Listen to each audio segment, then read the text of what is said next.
and its allies to trip into more blunders, and that means creating nonstop, perpetual war in the Middle East.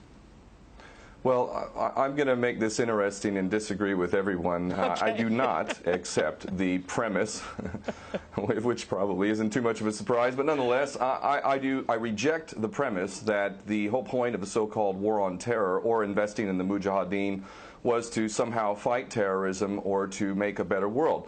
I would argue that if you really want to know what's happening with Middle Eastern policy, then you must read Oded Yanan's A Strategy for Israel in the 1980s. Now, in that document, which is pretty much being played out to a T right now and has been for many years, there were serious objectives for Israel. And Israel's main objectives were to expand and grow in line with the Greater Israel Project. And in order for it to do that, there would need to be an excuse to justify the expansion of Israel, and in order to do that, we would have to sow the seeds of sectarian hatred and violence in the region.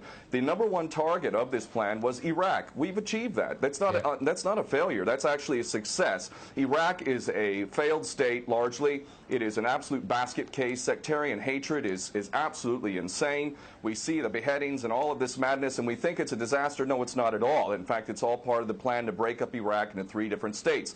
When we look at Syria, we also find that the goal is once again the same thing: sow the seeds of sectarian hatred and basically turn that nation into a basket case.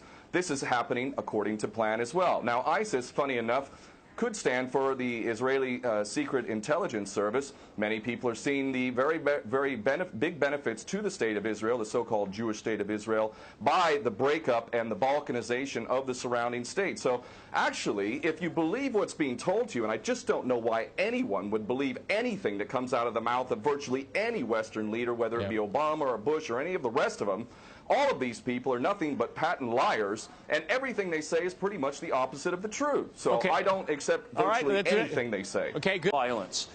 Barack Obama did not bite at the opportunity to get involved in Syria a year ago. In fact, at the time when he was ready to start bombing Assad just about 13 months ago, and he backed off as soon as the first excuse came to mind. We've been supporting ISIS in Jordan, in Turkey, through our proxies in Saudi Arabia and Qatar. There is absolute continuity between the policies of Iraq and breaking it up and breaking up Syria as well. It is beyond naive to suggest that the U.S. doesn't have its fingerprints all over ISIS. In fact, tell me this: why has ISIS never once, or al-Nusra Front or al-Qaeda, not once have they attacked Israel? In fact, ISIS militants are getting medical attention in the Golan Heights and in Israel itself. What does that tell you? There is absolute continuity, but the actual policy, just like the Project for a New American Century laid out very clearly, that a, quote, new Pearl Harbor would be necessary to achieve this goal of full spectrum dominance. You could never tell the American people, or the world for that matter, we're going to fight wars of aggression where we're going to have to invade and occupy, we're going to have to spend hundreds of billions, if not trillions of dollars to achieve the goal of full spectrum dominance, which is to control, absolute control over air, land, sea, and space and cyberspace. The American people never would have bought it, so you can't tell them that. You have to tell them a bunch of lies. And we see this over and over again. What you have to do, Ken, if I can go... It would actually no question that there must always be a boogeyman. In fact, you're sitting in Russia now. For 50 years plus, we were fighting this Cold War that really was an absolute charade to begin with. There never really was a threat of a Soviet invasion. And for decades, we spent insane amounts of money developing nuclear weapons to the point of really completely, totally collective insanity. And here we sit today in a world that threatens a third world war with a policy that is clearly intended to totally destroy Syria. Let's see what happens. If we take Bashar al-Assad out of the equation in Syria, does anybody with half a brain not understand that that vacuum that's going to be created is going to be a vacuum filled by the most powerful interests there? And who is that right now? Well, that would be our best friends and allies, these little Frankenstein monsters that we create, whether it's al-Qaeda or al-Nusra Front or the latest ISIS monster that we've created. Those are the ones that are going to fill that vacuum, and that fits perfectly in line with Oded Yanan's A Strategy for Israel in the 1980s. And if these other two gentlemen haven't read that document, I seriously suggest you do. Another thing that's really worthy of pointing out is the so-called Islamic State is anything but Islamic. And yes, there is a war on Islam. Islam is very understood by many Muslims around the world to be absolutely 100% forbidden for you to forcibly convert somebody to Islam or kill them.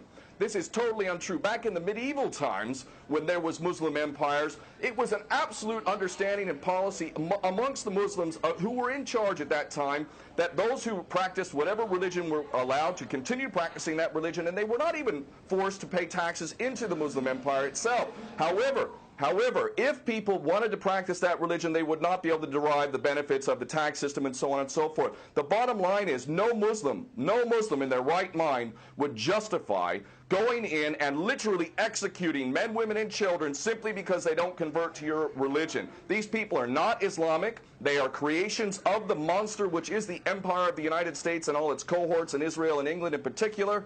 And this monster is purposely created to justify the continuing insanity of the never-ending war policy, which is really the core of America. And that is exactly why I renounce my U.S. citizenship. This madness cannot be considered anything but the major threat to the world.